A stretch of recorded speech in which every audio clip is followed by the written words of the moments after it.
건축 체크리스트입니다. 이게 이제 여기는 항목이 없는데, 이거는 제가 다음 주 정도 이제 수리비 건축하는 체크리스트 뭐 한 5개, 10개, 전선관 할 때는 5개, 10개 이게 있어요. 그걸 가지고 한번 설명을 드릴게요. 근데 이런 장식으로 돼서 전선관 건축을 예를 들어 한다 그러면 일단 도면대로 라인이 갔는지 전면에 되어 있는 감지기 박스나 이런 게 제 위치에 있는지를 봐야 되고요. 전선관이 16mm로 배관이 지금 도면에 되어 있으면 16mm 배관인지 22mm 배관인지 봐야 되고요. 가는 라인에 뭐 중간중간에 전선관 이어서 썼을 거 아니에요. 한 통으로 계속 돌 수는 없으니까 이런 콘넥터 같은 거 제대로 체결됐는지 확인해야 되고 철근에 중간중간에 다 묶어야 돼요. 막 콘크리트를 부어버리면 옮겨가면서 끊어져 버릴 수도 있고 박스가 움직일 수도 있고 그러거든요. 그런 고정 상태. 또 배관이 막 10라인이 예를 들어서 10줄이 가요. 하면 10줄을 막 드르륵 해서 하면 콘크리트 강도가 거기는 안 나오잖아요. 건축에서 또 안 된다. 그래서 적절하게 벌려줘야 되고 이런 것들을 검측을 하셔야 돼요. 그리고 타 공정에 가니까 예를 들어 설비 수리비가 있다. 그러면 거기에는 분명히 무슨 오배수 배관이나 이런 물배관들이 지나갈 텐데 여기 바로 옆에 전선관이 있으면 설비 배관 옆으로 살짝 옮긴 일이 있다든지 이럴 경우 물이 또 흘렀다든지 할 경우 또 저희 이제 배선에도 영향을 주니까 그런 수리부에서 이격시켜 주는 것들 이런 것들은 정해지는 원칙은 없어요. 근데 이런 건축 체크리스트를 보시면서 하나 항목을 체크를 하셔야 되는 거죠. 그래서 이게 검사 결과가 양호하다면 옆에 오케이 이제 동그라미를 치는 거예요. 그래서 뭔가가 안 맞다 하면 재시공 지시를 하는 거죠. 이 부분에 대해서 승인하려고 봤더니 뭐 예를 들어 전선관이 박스가 고정이 안 돼 있었더라. 콘크리트 보면 여기 박스에 있던 게 옮겨가 버릴 거 아니에요. 콘크리트에 의해서. 그래서 재시공해라. 이제 이런 것들을 감리원이 하셔야 되는 거죠. 너무 겁먹지 마세요. 이제 이 체크리스트 항목은 이제 다음 시간에 제가 해드릴 테니까 이런 양식이 있다는 거 참고하시고 밑에 보시면 이제 검식 결과가 양호, 요주의, 불량 이런 거 있잖아요. 불량 부분이 있으면 탓을 하면 안 되죠. 그런 거. 그리고 이제 공사 참여자 아까 실명부 여기에 소속은 누구고 뭐 반장이고 홍길동이고 주민등록번호는 뭐고 공사한 내용은 그 사람이 박스칩으로 했다. 뭐 전선관 입선 배선을 했다. 배관을 했다. 이런 내용들 사인해서 이런 거 다 첨부하게 되어 있습니다. 검측 대장 아까 검측 요청서만 가지고는 어디 부위에 했는지를 모르니까 그걸 순서대로 쭉 정리를 하는 거예요. 오늘 제가 뭐 검측 5개를 했으면 1번, 2번, 3번, 4번, 5번 어느 부위에 검측을 했다. 대장만 보면 제목만 보는 거죠. 그러면 검측을 어디를 진행했고 어디는 안 됐구나 파악을 할 수가 있으니까요. 또 시공사가 빼먹고 안 제출하는 경우도 있을 거 아니에요. 계속 반복적으로 하다 보니 이번에 3층 슬라브 오늘 내일 타설 하는데 검측을 요청을 못하고 막 넘어가면 안 되니까요. 그런 것들 대장에 정리하시는 거. 그리고 업무 지시서 이제 뭔가가 업무를 지시할 게 있을 경우 사용하시면 됩니다. 그것도 다 문서번호, 공사명, 수신, 공종, 참조, 접수자, 제목 마찬가지로 밑에 내용 무슨 내용에서 이제 업무 지시를 하는 거. 또 시공 시정 지시를 할 때는 또 다른 비슷해요. 아까 업무 지시서 그걸 써도 되고요. 정해진 건 없으니까 뭐에서 시정 뭐 잘못되어 시공된 부분에 대한 시정이나 도면에 어디 뭐 수정해야 될 부분들이나 이런 것들 시정해야 될 경우가 있을 때 이 양식에 의해서 쓰시면 될 것 같습니다. 그러면 이제 밑에 감리원도 사인 다 들어가니까요. 그리고 시정 지시서 처리부도 시정을 뭐 한 건을 했으면 한 건, 10건을 했으면 만약에 건수가 많아지면 이런 처리부 한 장에 이렇게 뭐 정리를 하시면 한목에 확인을 할 수가 있죠. 안전보건관리 체계는 안전이라는 게 사실은 건축감리단에서 많이 했는데 소방도 일을 하시면서 소방기계나 소방전기 안전관리 해야 되잖아요. 그분들이 안전화도 안 쓰고 다니고 하면 건축에서도 체크를 하겠지만 소방 쪽에서도 우리 공정에 관계된 부분들은 좀 체크를 하셔야 돼요. 뭐 안전모드 안 쓰고 마음대로 작업하고 다니면 안 되니까. 그러다가 안전사고가 발생되면 물론 현장에 안전관리자가 제일 큰 책임을 집니다. 근데 뭐 건축감리단이나 소방감리단도 완전히 뭐 책임이 없다고는 볼 수는 없죠. 어쨌든 뭐 재해 발생이 했을 경우 뭐 현황들 이런 것들은 건축에서 주로 사용하는 양식이에요. 그리고 현장 정기교육 일지 이런 거는 화재 안전 기준을 이런 곳에 넣으셔도 되고 뭐 뭐냐면 이제 현장에 시공자들도 뭐 완전히 기술을 다 갖추고 계신 분들이 아닐 수도 있으니까 자주 교육시켜주면 좋죠. 뭐 그런 것들을 여러분들이 하셔야 되고 안전교육 실적표, 이제 이런 거는 뭐, 교육을 했을 때 무슨 내용에 의해서 몇 명을 어떤, 며칠 날 했다. 이런 양식들인데 그냥 참고하시면 됩니다. 협의 내용 등 관리대장, 공사 설계 변경 현황들, 아까 이제 PQ 현장들이나 PQ 현장뿐만이 아니라 민영에서 발주하는 현장도 발주처가 요구할 수도 있어요. 설계 변경에 대해서 검토하라고. 그런 거는 해 주셔야 돼요. 발주처에서는 저희에게 영역비를, 물론 발주처와 저희하고 계약서에 대한 계약 내용이 있겠죠. V를 밸류 엔지니어링을 하게끔 거기에 들어가 있으면 그것도 해야 되고, 설계 변경 하게 돼 있으면 해야 됩니다. 근데 그 계약서도 그러니까 읽어보셔야 돼요. 계약서가 제일 중요한 게 계약서죠. 계약서에 발주처와 감리 회사 간에 서로 계약이니까 어디까지 검토를 하겠다는 그런 내용들. 그리고 설계 변경 검토 의견서, 설계 변경 사유가 발생될 때, 뭐 공사명, 구분은 자체 의견이냐, 발주처의 의견이냐, 뭐 소방 기계냐, 전기냐, 검토자는 누가 했고, 검토 일자는 어떻고, 무슨 건으로, 세부사항은 설계 변경 전에는 무슨 내용이, 설계 변경 후에는 어떻게 된다. 변경 사유는 뭐다. 적합하다, 부적합하다, 이런 양식 참고하시면 될 것 같습니다. 감리자 의견서는 뭐 이 현장에 품질 관리나 안전 관리를 하기 위해서 나는 어떻게 하겠다는 양식입니다. 좀 참고하시면 될 것 같고요. 설계 변경 관리대장, 이거는 이제 전체적인 현장 목록들, 설계 변경하는 목록들, 그리고 공사 사고 보고서, 공사가 사고 날 때는 이런 보고서에 의해서 몇 월 며칠 날 사고가 발생돼서 어떤 조치를 취하고 대책은 뭐다라는 양식들 참고하시면 될 것 같고요. 37번 서식에 하도급 계약 검토 의견서. 이제 이건 지금 저희 감리단의 의무 중에 하나가 이제 하도급이 적정하게 갔는지 검토해야 됩니다.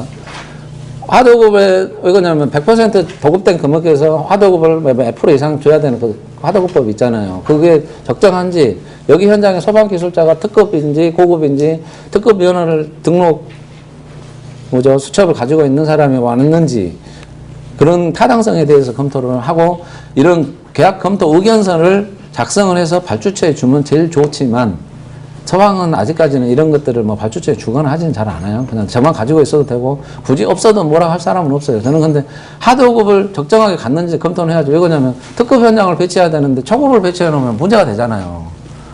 실제 소방서에 갔는데 소방서에서는 또 특급을 배치하는데 초급을 왔어요. 근데 그냥 모르고 넘어갈 수도 있거든요. 근데 그렇게 될 때 누군가 다칩니다, 그거는. 그러니까 감리자도 검토를 했어야 되는데 안 했고, 소방서도 검토를 했어야 되는데 안 했기 때문에, 그 시공자도 그런 사람을 선임을 해서는 안 되는데 선임을 했고, 이제 이런 뭐든지 문제가 발생되면 책임사항이 있으니까 하나를 다 검토를 해야죠. 타당하게 적절하게 됐는지. 그리고 요즘 하도급 이거는 소방 기술자들이 없잖아요, 지금. 그러다 보니까 좀 문제가 커요. 그리고 현장에 신고된 그 소방 기술자들은 지난번에 말씀드렸지만 이제 한 사람이 한 개 현장만 하잖아요. 근데 그분들이 그 현장에 소방 시공을 할 때는 입회해서 공사를 해야 돼요. 그래서 그분들을 자격자를 가지고 있는 사람들은 현장에 배치하라고 한 거고. 근데 뭐 본사에 있는 분이 이름 걸어놓고 현장에는 코빼기도 안 비치는 사람들 걸어놓으면 문제가 있는 거죠. 안 그렇습니다. 그래서 현장에 항상 상주해서 입회해서 공사하라고 지시를 해야 돼요. 만약에 그렇다면. 지시를 했는데 그 사람들이 지시를 따르지 않으면 지시를 따르지 않은 또 행동 조치를 해야 되고. 그러니까 감리원이 그런 거를 확인을 하지 않고 넘어가서 문제가 발생되면 감리원한테 책임이 따르기 때문에 여러분들한테 말씀드리는 겁니다. 근데 그거는 사실은 착공 신고와 착공 변경 신고는 감리원이 사인을 한 란이 없어요. 현재 소방에는. 뭐 다른 부분은 감리원 경유해가지고 사인하게끔 돼 있는 부분도 있는데, 그렇다 보니 시공사에서 이번에 소방 기술자가 바뀌니 몇 월 며칠 날 퇴사를 해서 홍길동이라는 사람에서 예를 들어 김경일이라는 사람으로 변경을 했어요. 하면 자기들이 가서 소방서 가서 도장 찍어서 소방서에 제출을 해버리고 만단 말이에요. 그럼 감리원은 바뀌었는지 안 바뀌었는지 모를 수도 있죠. 그러니까 그런 거를 못 하게끔 회의를 하시고 진행을 하셔서 니들 마음대로 가서 신고하지 마라. 그렇지 않으면 나는 반드시 현장에서 입회하는 거를 확인을 하겠다. 기술자들이. 퇴사해버렸으면 안 보일 거니까.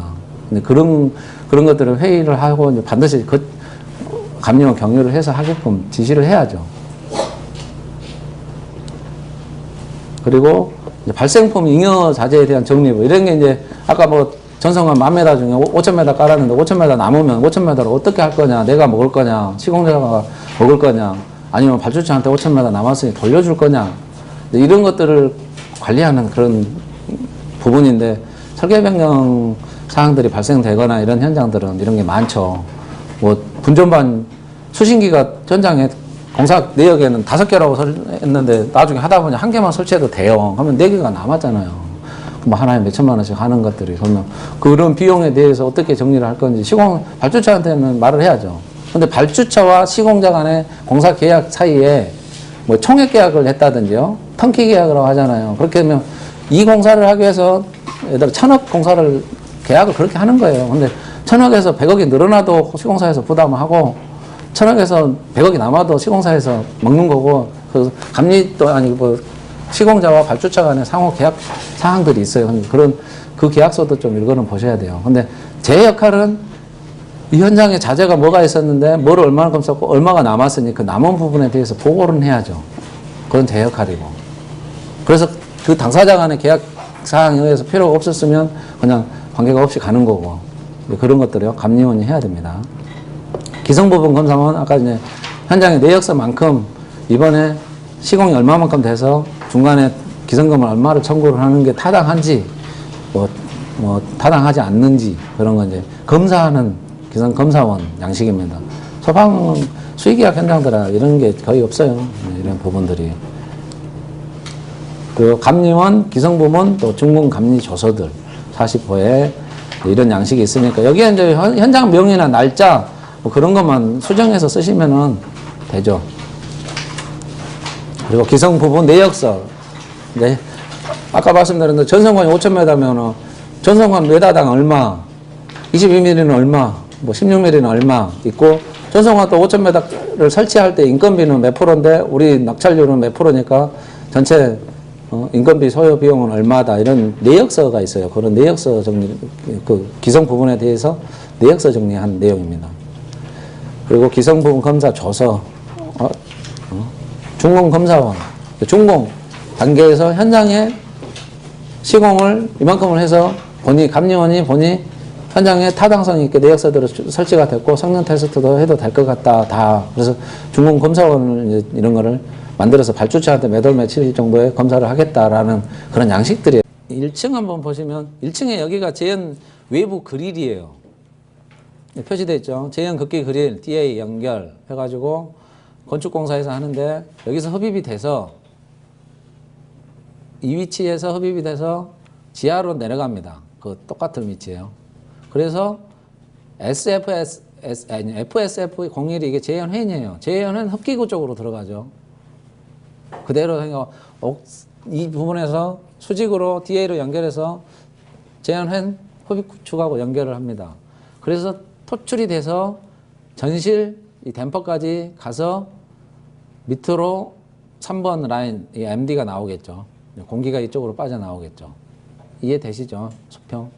도면을 보실 때 얘를 항상 평면도로 보시면 안 돼요. 공간으로 봐야 돼요. 공간. 이 재현회는 흡기해서 급기를 해서 각층. 이제 이 라인은 수직으로 쭉 올라가겠죠. 전부 덕트가. 흡기구 쪽에 검은색으로 해서 FD 있죠. 여기 또 나갈 때 FD. 이게 화이어 댐퍼입니다. 급기를 하는데 들어오는 라인에 여기에 화재가 발생되면 다른 쪽하고 차단시켜 화재 발생했을 때 못 들어오게끔 열이. 그래서 덕트에는 화이어 댐퍼를 써요. 근데 이 급기 쪽하고 배기 쪽의 화이어 댐퍼는 좀 약간 다른 걸 써야 돼요. 재현이 얘는 계속 깨끗한 공기를 공급을 하니까 열이 엄청 올라갈 필요는 없잖아요. 그래서 이 재현 급기 재현에서 화이어 댐퍼는 보통 70도 정도, 72도짜리를 많이 쓰고 배기는 뜨거운 공기를 흡수를 해서 내보낼 수도 있잖아요. 그래서 배기 쪽은 좀 고온도를 써야 돼요. 280도를 써야 된다는 경우도 있고 180도용 써도 된다는 경우도 있는데 그거는 근데 온도가 그 정도 온도가 가면 재현이 다 깨졌으니 이제 불길을 차단하라고 막는 개념이거든요. 그래서 그런 화이어 댐퍼 반드시 써야 되고 방화구의 관통부에는. 근데 화이어 댐퍼는 이 벽에 물려야 돼요. 화이어 댐퍼가 이런 예를 들어 화이어 댐퍼가 있다. 근데 이걸 벽체하면 덕트가 오는데 화이어 댐퍼를 이게 벽을 지나서 여기에 화이어 댐퍼를 쓰고 덕트가 또 연결이 되면 불나서 왜 그러냐면 이 덕트가 깨질 때 이 화이어 댐퍼는 막아서 이 벽체를 형성을 하라는 건데 덕트가 오다가 벽에 있는 앞쪽에다 설치하면 얘는 떨어져 버립니다. 불나면. 그래서 얘를 벽체에 반드시 이렇게 물려야 돼요. 물고 들어가게끔. 그래서 불이 나서 덕트가 다 깨지도록 얘는 벽체하고 일체가 돼서 차단을 시키게끔 화염열을. 그래서 화이어 댐퍼만큼은 반드시 검측을 하실 때 이 벽체에 물려 들어갔는지를 보셔야 돼요. 하나에 케이블이 3개가 있는 거예요. 3코어는. 3코어를 2라인을, 3라인을, 4라인을 하는 거예요. 그러니까 FR3, 3코어, 2가 나가면 2를 곱하기를 2코어 2 메스케아 이렇게 나가는 거죠. 케이블은 단위가요. 이해되시죠? 그래서 이제 일단 나올 때 한 번 더 그런 말씀을 드릴게요. HFIX나 이런 거는 가닥수입니다. 그래서 아까처럼 F의 실선이 아무것도 없이 한 라인은 이거는 기본적으로 두 개의 HFIX 선을 쓰겠다는 표현입니다. 다시 말을 하지 않더라도. 그리고 방송 유도등 EX라고 표현이 되면 HFIX 2.5스퀘어 두 가닥이 이 도면에는 들어가 있다는 표현이에요. 16시에. 이해되시죠? 그리고 이제 전체 이제 5개의 평면도 이제 서방 기계도 마찬가지지만 봉이 어떻게 구성이 되고 방제실은 어디고 펌프실은 어디고 근생은 어디고 이제 이런 것들을 이 전체 도면을 보고 계략적으로 판단을 합니다. 이제 주출입구 옆에 보면 경비실 있네요. 주출입구 옆에 가면 경비실에 무선통신 보조 설비 이제 5개 접속 단자 보통 설치를 많이 합니다. 그 표시고요. 밑에 근생 또 있고 101동, 102동 근데 여기도 마찬가지입니다. 34A에 25층 84A에 25F 84 평형에 제곱미터 평형에 25층짜리인데 여기 1동은 2개 층이 피로티다 이 화살표 있는 부분이 102동은 이런 구조로 두 동이 붙어있는 아니 계단이 2라인이네요. 그리고 103동은 하나 둘 3라인이고 104동 옆에 보면 근생 또 B1에 근생 있죠. 지하 1층에 이렇게 들어오는 거 주민공동시설 주민카페 뭐 쭉 있죠. 106동 107동 밑에 보면 여기 방제실이 있네요. 그러면요, 여기서 이제 보시면, 5개니까 우리가 판단하는 거는, 5개 무선통신 보조설비 단장함이 어디 있는지, 그리고 여기 현장은 특이하게 연결 성소관 가압펌프가 있죠. 그러면 가압펌프를 기동할 수 있는 기동 스위치가 들어가야 된다는 거. 근데 여기 현재 도면에는 없습니다. 그래서 누락돼서 추가해라. 그러면 성수구 옆에 이제, 3개소 이상인가요? 그렇게 이제, 기동 스위치. 왜 그러냐면 연결 송수관은 송수구 소방차에서 꼽는다고 펌프가 저절로 기동되는 게 아니에요. 옥내소화전 스프링클러는 배관 내에 압력이 떨어지면 저절로 우리 압력 챔버나 아까 기동용 스위치에 의해서 기동을 하는데 송수구는 연결 송수관은 소방차에서 아무리 쏘아도 펌프는 안 돕니다. 펌프를 돌려줄 수 있는 스위치를 설치를 해야 돼요. 이 5개에. 그래서 이제 그게 지금 현재는 없습니다. 여기에는. 그리고 그 확대를 해보시면 아까 모통 단자함이 여기 주출입구 옆에 하나 있었죠. 저쪽 오른쪽에 부출입구 옆에 하나 있었죠. 이게 지금 300m가 넘어요. 이 아래쪽은 커버가 안 되잖아요. 근데 여기 설계사무소에서는 여기 방제실이 가운데 있었기 때문에 방제실에도 모통 단자함을 설치를 합니다. 그거를 5개 이제 단자함으로 한 것 같은데 이건 설계 오류예요. 감시 제어반에는 지상용, 지하용 그런 게 아니고 감시 제어반용 무통 단자함을 우리 감시 제어반 화재 안전 기준에 보면 무통 단자함을 설치를 하게 돼 있어요. 그 이제 이제 옥내소화전 한번 감시 제어반 보시면 무통 단자함 그런 의무적으로 설치해야 되는 거고 이게 이제 방향을 캐드 돌려봤더니 이 무통 단자함에서 방향 300m로 돌리면 이 아래쪽은 커버가 안 돼요. 그러면 중간에 어딘가에 무통 단자함을 한 개를 추가를 하는데 제일 좋은 위치가 지금 여기 도면에는 송수구가 없는데 기계 도면에요. 그냥 이것만 그냥 도면만 보십시오. 106동 아래쪽에 보면 이게 지하주차장용 송수구가 5개가 있잖아요. 보통 그 주변에 설치를 해주면 제일 좋아요. 보통 왜 그러냐면 소방차가 제일 많이 있는 위치니까. 보통은 소방관들이 지상에 있는 소방관이 지하에 들어간 소방관하고 통화를 하기 위한 설비니까 이런 송수구 근처로 해주는 게 제일 좋습니다. 공장 검수를 하면 예를 들어 방문 업체는 어디고, 좀 분기배관 업체는 어디고, 거기 대표이사 누구고, 공정은 소화배관공사, 검수 품목은 뭐 스프링클러 배관, 분기배관이다. 그래서 방문은 몇 월 며칠 날 했고, 몇 시에, 몇 시부터 몇 시까지, 방문 장소는 뭐 주소가 경기도 어디였다. 그리고 방문 목적은 분기배관의 제작 과정이나 공장 검수, 그리고 방문자는 감리회사 누구누구, 감리 누구, 시공자 누구, 협력사 누구, 이렇게 하는 건데, 이건 뭐 정해진 게 없으니까 편하신 대로 만드시면 돼요. 그냥 양식을 만들다 보니. 그리고 사진이 뭐 공장에 도착했을 때 사진들, 뭐 공장 현장 전경, 뭐 이런 것들이요. 배관을 절단할 때, 메인 배관 티 뽑기 할 때, 이게 잘 안 넘어가네. 그리고 가지배관 티 뽑기 할 때, 이 사진 확대된 게 있으니까 우선 넘어갈게요. 티 뽑기, 베벨링, 1차 완료할 때, 2차 완료할 때, KFI 인증, 크린 보양은 어떻게 했다. 그래서 방문했던 소감은 이것도 뭐 그냥 만든 말입니다. 공장 제작 시 품질 우수하고 만족한다. 뭐 납기에 지장이 없겠다라고 이제 이런 의견들 주고 방문 사진들 찍는 것들인데, 이런 이 양식은 아니에요. 그냥 공장 검사하시는 거 표현하신 대로 무슨 목적으로 가서 무슨 어떤 거를 봤냐가 중요하니까요. 이제 보시면 배관 사진 좀 보이신가요? 배관 구멍을 뚫을 거 아니에요. 분기 배관이니까 용접으로 구멍을 뚫는 작업이에요. 홀 타공하는 사진. 홀 타공해서 인발을 하는 거죠. 이제 이게 구멍 그냥 뚫려 있는데 안에서 더 큰 쇳덩어리를 잡아 당기면 배관이 약간 인발되면서 확관이 됩니다. 이렇게 인발을 하는 과정. 그리고 이제 가지배관 분기하는 그 과정인데 똑같은 거예요. 이거는. 그리고 베벨링이라 하면 이제 인발을 했는데 이게 반듯하게 이렇게 인발이 되지는 않았을 거예요. 그래서 이제 위에 깎고 이제 뭐 마무리 짓는 거예요. 이제 그런 베벨링 하는 작업.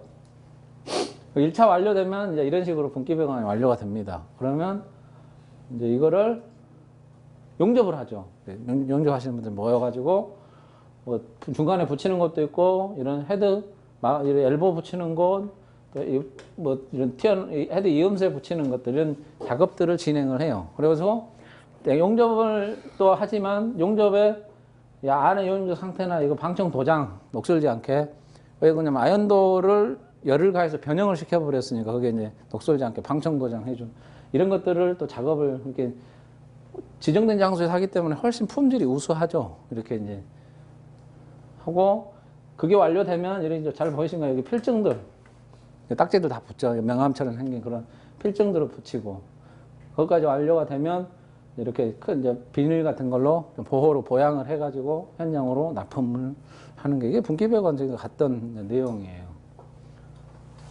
그리고 스프링클러 이제 신축배관. 신축배관은 사실 이렇게 막 움직이잖아요. 배관 자체가. 그래서 제작하는 과정이나 이런 게 좀 궁금해서 한번 제가 가자고 해서 간 겁니다. 이런 거 뭐. 그리고 거기 간 김에 스프링클러 헤드, 이제 헤드나 밸브나 같이 제작하는 업체다 보니까 헤드는 어떻게 하고, 거기서 아까 가져온 게 이제 헤드가 저런 것 거기서 가져왔죠. 그래서 헤드, 밸브 뭐 이런 것도 보는데, 여기도 마찬가지로 나머지는 다 똑같고요. 이때 보시면 확대된 걸로 볼게요. 원자재 이제 이런 철판으로 쭉 투입을 할 거 아니에요, 기계에. 그러면 신축배관 만드는 원형으로 하겠죠. 그래서 원형으로 돌점하면 위쪽 쭉 이제 전기 용접을 할 거고요. 그런 원자재 투입, 이런 호렉십을 이런 들어가면서 원형으로 다 만들어지는 제작 과정들입니다. 이게 공장에 이제 이런 상태라든지 이제 이런 것들 어떤지 한번 품질을 확보를 하는 건지 보는 과정. 이런 반제품을 생산을 해서 커플링, 조인트 커플링으로 이제 만드는 과정들이에요. 이 기계 자체가 다 자동화가 돼가지고. 이래서 이제 커플링 결합을 해서 양쪽에 이제 하고, 여기 주름자 있잖아요. 그러니까 휘는 거를 약간 주름을 줘가지고 이제 살짝 휠 수 있게끔, 신축배관이니까. 그래서 여기에 또 나머지 철선이 지금 막 감겠죠. 우리 이제 신축배관을 보면. 여기는 이거 뭐죠? 보온재까지 다 해서 완제품으로 세트로 되어 있는 건데, 이것도 보온재가 안 끼워져 오면은 현장에서 또 끼워야 되니까 이런 것까지 되느냐 안 되느냐 이런 거 보는데, 요즘 이거 아티론 보온재가 좀 문제 되죠. 스프링클러 배관은 난연성 있는 재질로 해야 되는데 아티론이 난연성이 있느냐 없느냐. 난연성이라 하면 뭐 열방충류 시험 우리 뭐 저기 가스 유해성 시험에 다 통과를 해야 되는데 고무 발포는 그게 좀 돼요. 근데 난연성은 산소 유해성, 가스 유해성이 안 됐던 것 같은데 그래서 막 좀 시끄러워. 세종시에서는 인정을 안 해주는 경우도 있거든요. 그래가지고 문제가 되고 있는데 방재청에서 답안을 뭐 HF1인가 뭐 하여튼 그 시험을 통과하는 거라든지 이런 걸 관련 규정을 개정한다고 그랬으니까 조만간에 아마 그 문제에 대해서는 나올 겁니다. 일선에서 좀 혼선이 되고 있더라고요. 아직 아티론은 안 된다고 그래가지고. 죄송한데 플렉시블 간에 본이 대사 나오잖아요. 그거는 어떤 거예요? 그게 이건데 이게 그거죠. 네. 보니까 그런 것 같아요. 그럼 그건 안 된대요.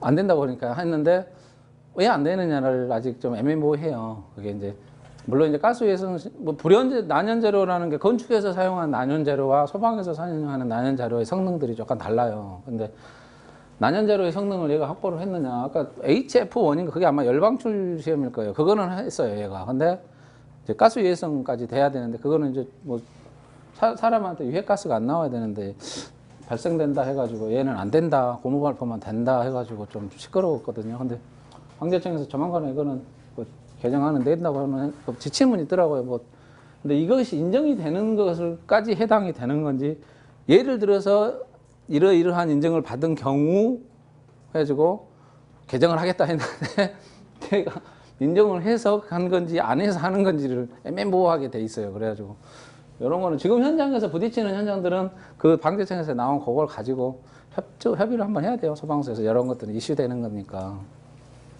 그래서 뭐 우리 현장에서도 빼자. 아예 안 해버릴 수도 있고요. 그냥 습식에 뭐 습식인데 세대 내에서 동결 우려가 없잖아요.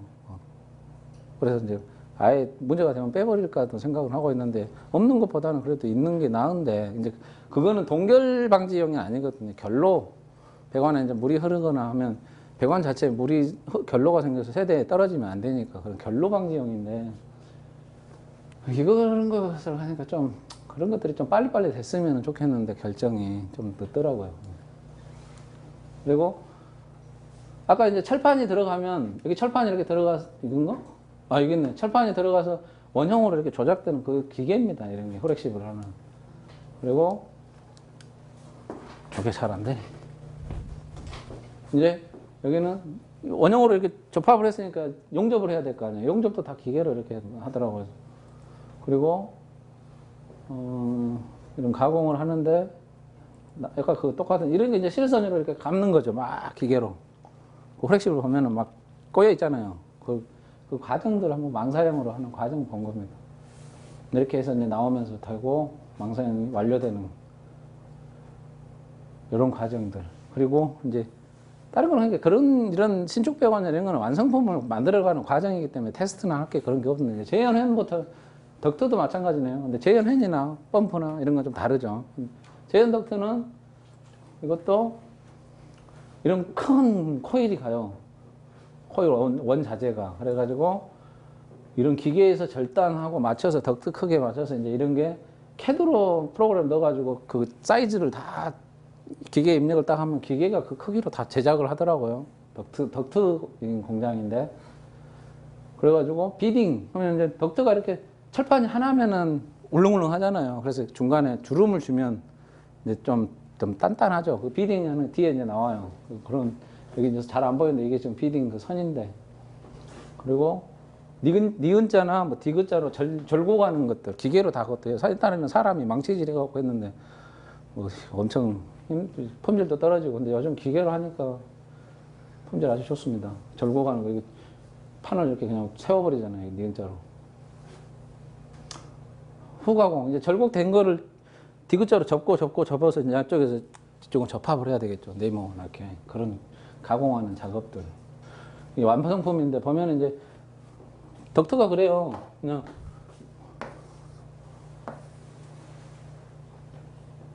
그림을 잘못 그려가지고. 이렇게 되고, 이렇게 되면, 이 덕트, 저 덕트 하려면 이제 이런 데 연결하는 구멍들이 있을 거 아니에요. 이런 게 이제 이런 구멍들이에요. 이렇게. 그리고 비딩 돼 있죠. 이제 하나, 둘, 세 개 지금 연타로 세우는 거네요. 그러면 거, 이게 다른 이제 절곡하는 기계. 이제 이런 게, 이제 이렇게, 이게 덕트가 이렇게 형성이 되면 이런 옆으로 이제 새 나가는 분기 덕트들, 이런 데 이제 실리콘 처리하는 것들, 그런 거 확인하는데 펌질이 얼마나 이제 좀 좋게 하는지 그런 거 제작하는 과정 본 사진입니다. 이게 이제 비딩하네요. 세 개가 쭉 가면서 비딩하는 자동이란 기계. 그리고 아연 도금이기 때문에 아연 도금 상태가 검사 필증에 맞게끔 다 되어 있고 검사 필증을 받았는지 이게 이제 여기는 필증인데 필증 내에 이제 시험서도 있어요. 그런 것도 아연 도금 그 뭐죠? 성분만큼 들어가 있는지 이런 것들 확인하러 가는 겁니다. 공장에. 제연 댐퍼.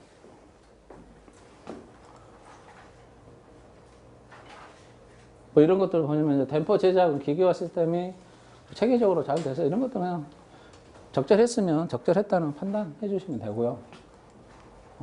여기도 이제 제연 댐퍼죠. 그러니까 댐퍼를 어쨌든 코일로 절단하고 절곡하고 붙이고 이제 하는 댐퍼인데 이제 여기는 이게 댐퍼 날개 절곡하는 끝부분 이렇게 접는 절곡하는 작업이거든요.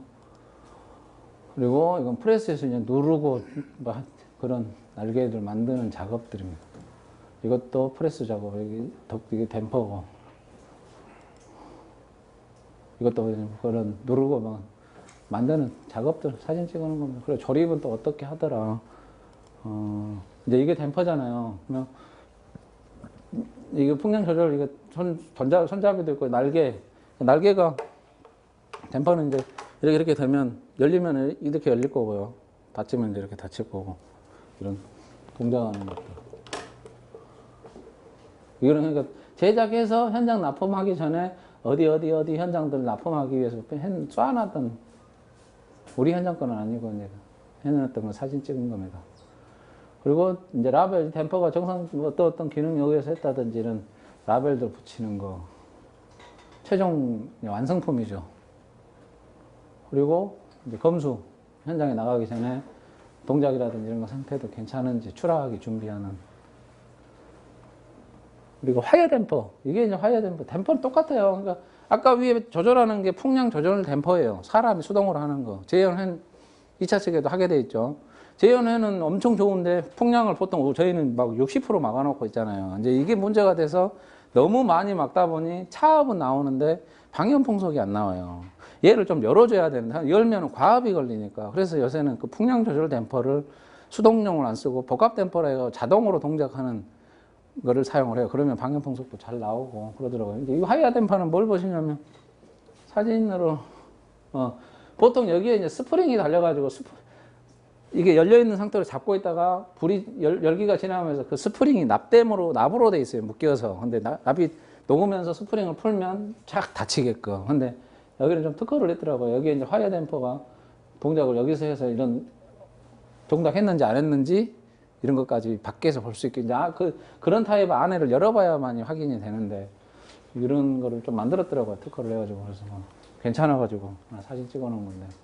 에어타이트 댐퍼도 많이 씁니다. 이게 제연에서 이 날개 사이에 지금 고무로 되는 거예요.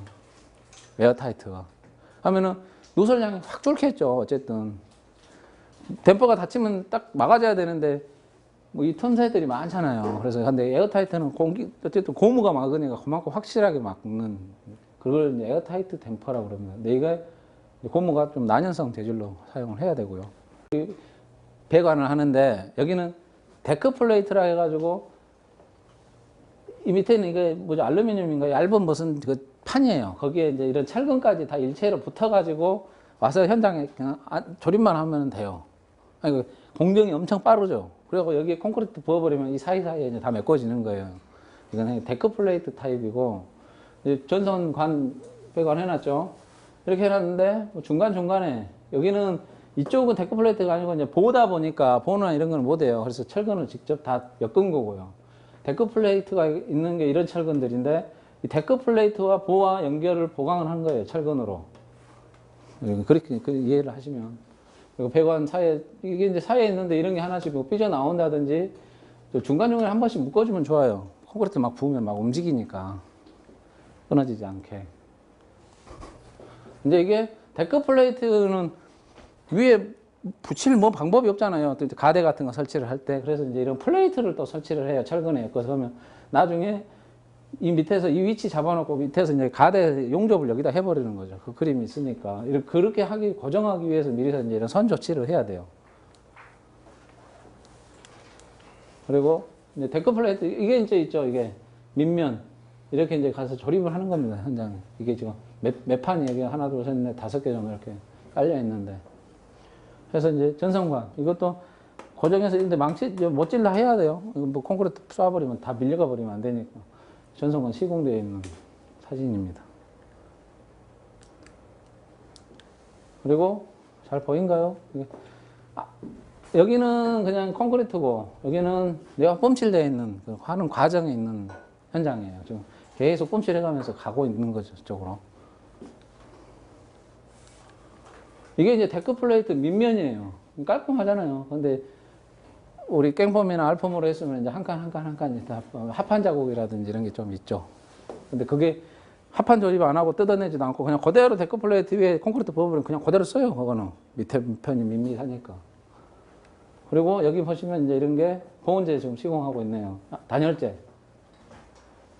이제 이런 게 불에 타는 재질이면 헤드 패치 고려해야 되고, 여기에 이제 불연재냐, 그라스울이냐, 일반 스티로폼이냐 이런 것들. 데크 플레이트 이런 거 구멍 뚫어서 바로 내려버리니까 시공이 엄청 빠르더라고요. 근데 이런 가드 아까 그 플레이트에 용접하고 또 용접하고 이런 가드 설치하는 그런 사진입니다. 그리고 분기병원 현장에 납품될 때 이런 필증들 반드시 확인하시고요. 전부 다. 이제 가대 사이에 스프링클러 헤드, 배관 설치하는, 이게 이제 그루브 조인트 방식이죠, 여기는. 이게 이제 에어타이트 댐퍼, 아까 양쪽에 고무되어져 있고, 샘플로 사진 찍어 놓은 겁니다. 그래서 돌아가면 날개가 이렇게 돌렸다 접혔다 하는 거죠. 그리고 이제 이거 아까 댐퍼 현장에 납품되면 확인하는 것들, 이런 거 뭐, 이게 모터 댐퍼예요. 그러니까 MD 모터 댐퍼나 이런 열려 닫았다 할 때 이런 밀착률들, 이게 이런 부분도 꺾이는 게 날개가 위에 게 이렇게 꺾여서 물려요.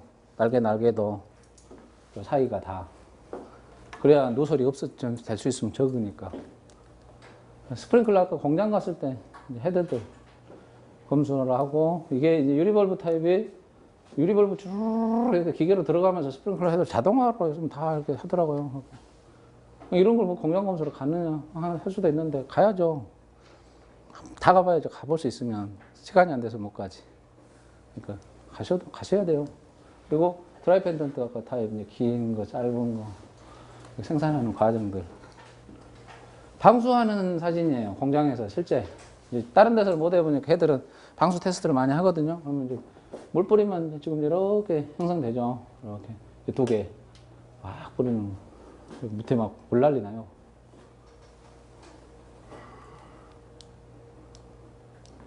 이제 용접 오류 같은 거. 이제 용접을 하면 배관은, 이게는 용접 차들한테 테스트를 해본 거예요. 용접 해봐라. 용접 자격증 가지고 있는 사람들.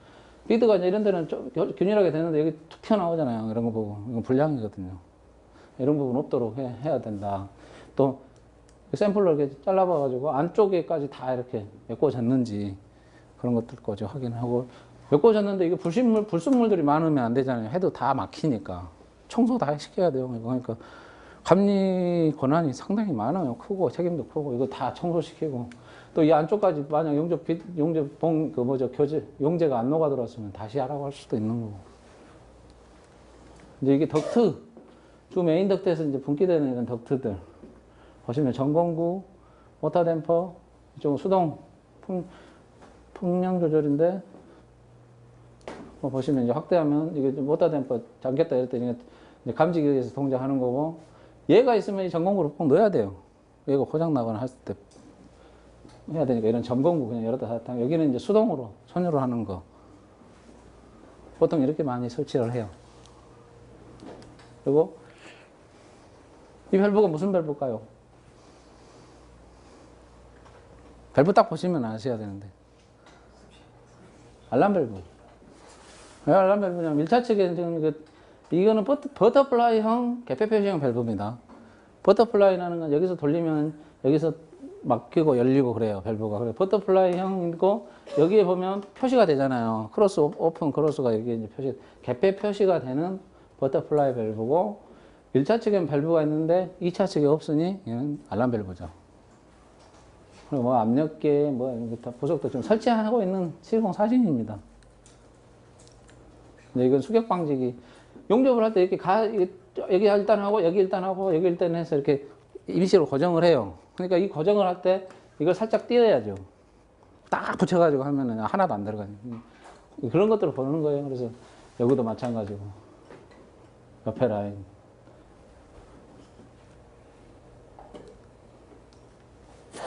근데 이거는 방화 셔터.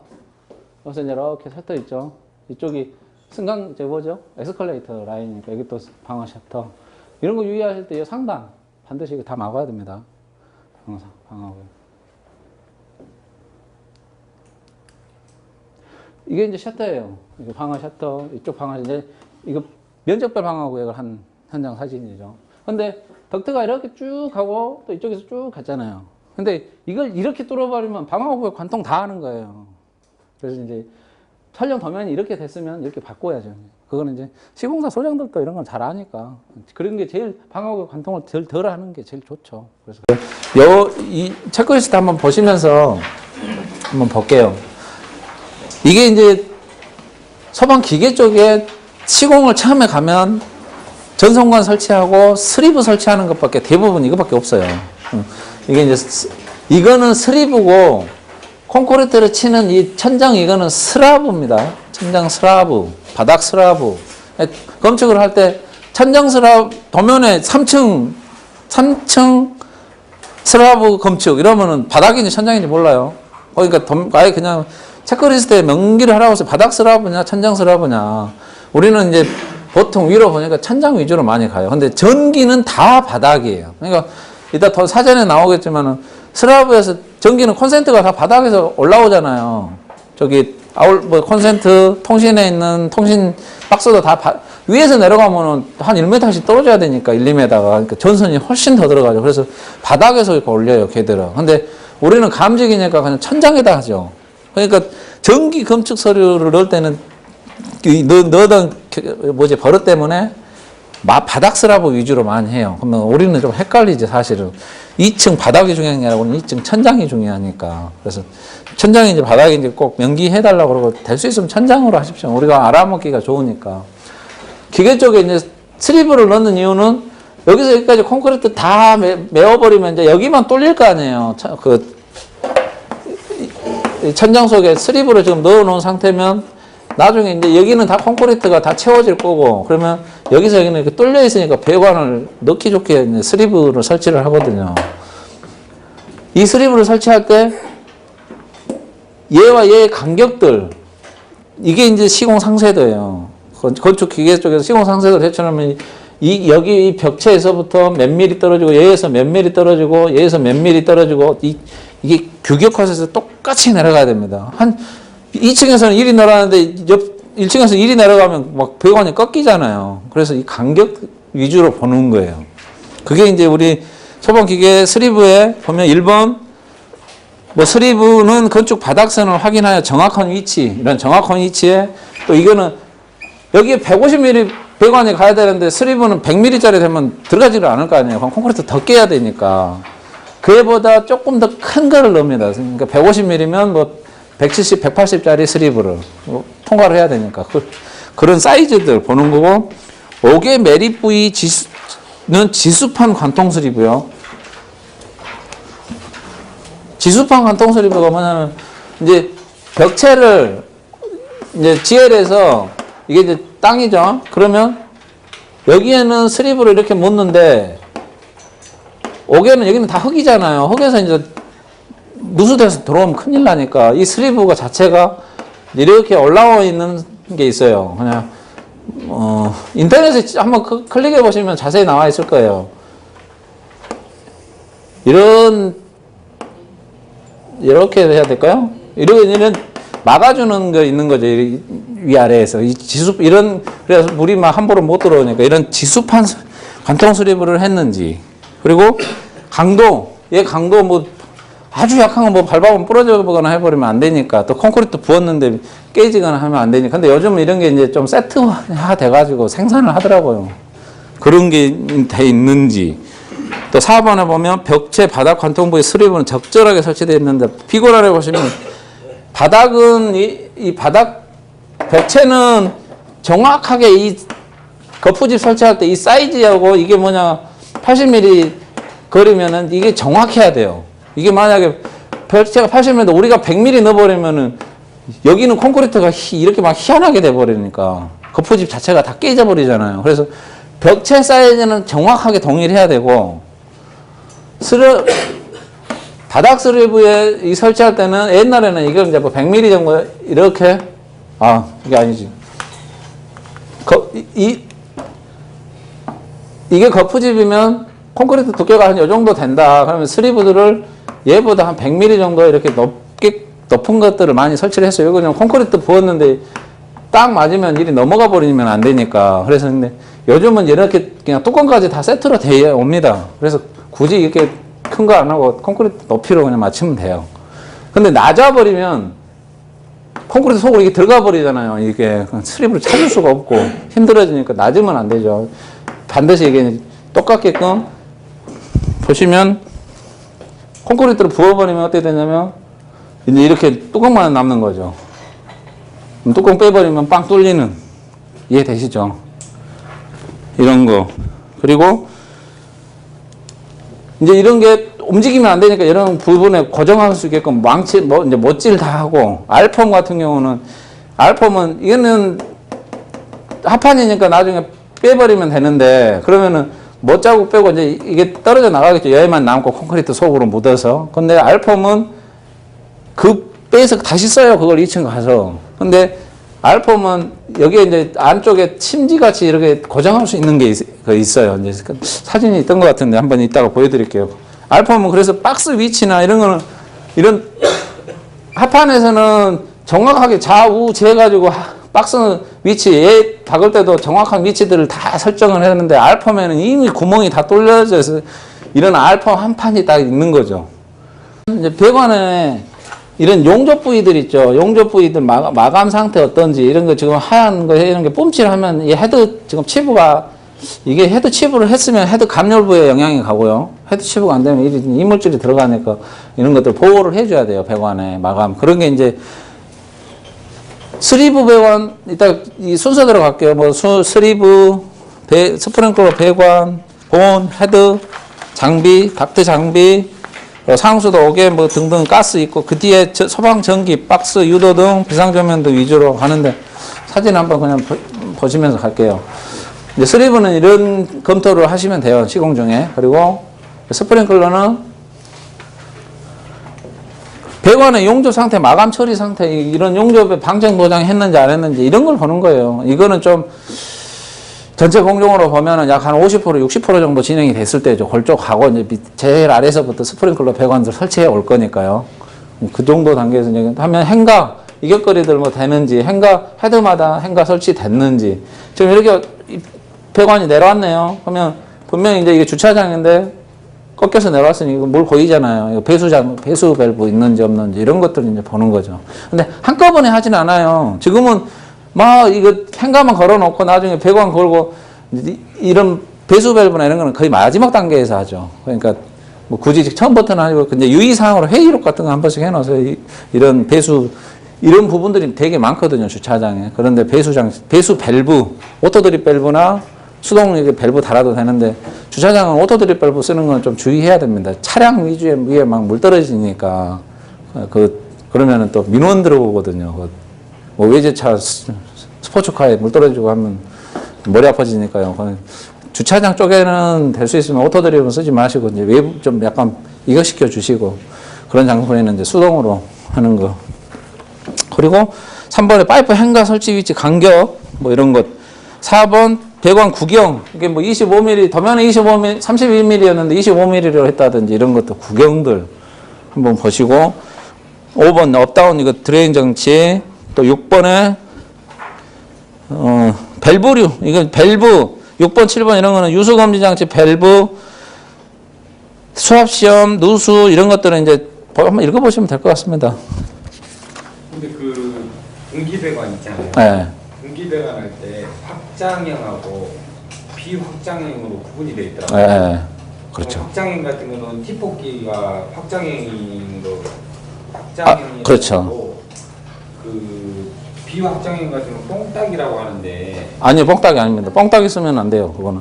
그게 뭐냐면, 저희가 이제 분기 배관이라 하면 예전에 배관에 이렇게 이제 인발을 해서요, 측면에서 보시면 이렇게 된 게 분기 배관이었어요. 그래서 이 배관을 확관시키는 거예요, 늘려서. 그러면 여기에 용접을 하면 이게 반듯하니까 용접 제대로 붙잖아요. 예전에 뽕딱이는 뭐냐면, 배관이 있는데 구멍을 뚫어가지고 여기에 파이프를 넣어버렸어요. 근데 이거는 넣으면은 얘가 여기까지 들어가 버릴 수도 있거든요.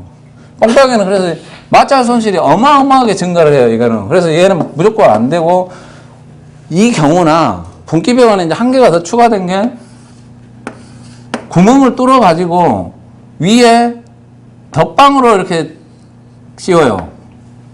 그림에 이런 식으로. 이 구멍에 보다 더 큰 그거를 위에 용접을 여기를 용접을 해서 붙여요. 그래서 여기다 용접하기 좋게 이거를. 이게 이제 비확관형이에요, 얘가. 얘가 확관형, 얘가 비확관형. 이게 분기 배관에 없었던 게 나중에 이제 들어갔어요, 두 개 다. 비확관형 같은 경우는 예를 들어서 그 이게 다 제작해서 오지 않습니까? 그렇죠. 예. 그럼 비확관형 같은 경우는 그 현장에도 비확관형을 할 수 있다는 거예요? 현장에서요? 현장에서 이 용접을 하면 안 되죠. 공장 제작. 이거는 무조건 공장 제작이에요. 근데 저렇게 맞춰갖고 설계돼가지고 네. 예를 들어서 왔어요. 네. 근데 마치다 보면 이건 나사 배관. 아닌 경우가 있잖아요. 예. 그럼 그럴 때는 어떻게 해야 되는 거예요? 다 반품시켜야죠, 그건. 다 근데 그거는 요새는 이제 예전에는 요것만 인정이 됐었어요. 근데 요게 안 되다 보니 25mm 배관을 확관을 이렇게 못 시키잖아요. 25mm를 확관을 시켜버리면은 그래서 25mm에서 25mm는 분기 배관 자체가 없었어요. 그래서 분기 배관을 쓰려면 말단까지 32mm를 끝까지 가는 거예요. 최대 한계부터. 이 방법을 못 썼으니까. 그래서 문제가 엄청 많았죠. 가다가 그 부분은 나사 배관 하는 때도 있었고, 아예 32mm를 끝까지 밀고 가는 때도 있어. 그러면 공사금이 많이 늘어나잖아. 25mm 할 수 있는 곳은 못 하니까. 근데 이게 돼서 이제는 25mm 배관에 이렇게 비확관형으로 해서 나와요. 성적 자체가. 그러니까 이걸 만들어 준 거예요. 근데 그럼에도 어떤 없다. 그러면 거기는 나사 배관 하든지 다른 방법을 찾아야 돼요. 그냥 배관 구멍 뚫어갖고 하면 절대 안 됩니다. 네. 이것도 마찬가지로 이런 분기 배관을 쓰는데 메인 배관 같은 데서 뭐 이렇게 배관이 지난번에 한번 해드렸는데 배관이 어쨌든 뭐 150mm에서요 이렇게 확관해서 갔단 말이에요. 중간중간에 이제 갔겠죠. 그래가지고 여기서 이제 뭐죠? 이게 메인 배관을 설치를 했어요. 근데 어디 헤드를 몇 개를 추가하게 돼. 메인 배관 여기서 딸 수 있잖아요. 여기 구멍 뚫어갖고 따서 하면 안 돼요. 이게 이제 뽕깍이에요. 그는 이거를 하려면 얘 자르고 이런 T를 써야 돼요. T를 반드시 이런 부분에는. 그래서 이제 그 점검을 하실 때 확관된 건 어쨌든 약간 튀어 올라오는 부분이 있으니까 그걸 확인을 해야죠. 이런 뭔가 추가한 부분들에는 아직도 뽕따기 많이 합니다. 근데 뽕따기 하면 그 사람 책임지게 만들어야 돼요. 절대로 못, 시공사를 작사를 내야 돼, 이거는.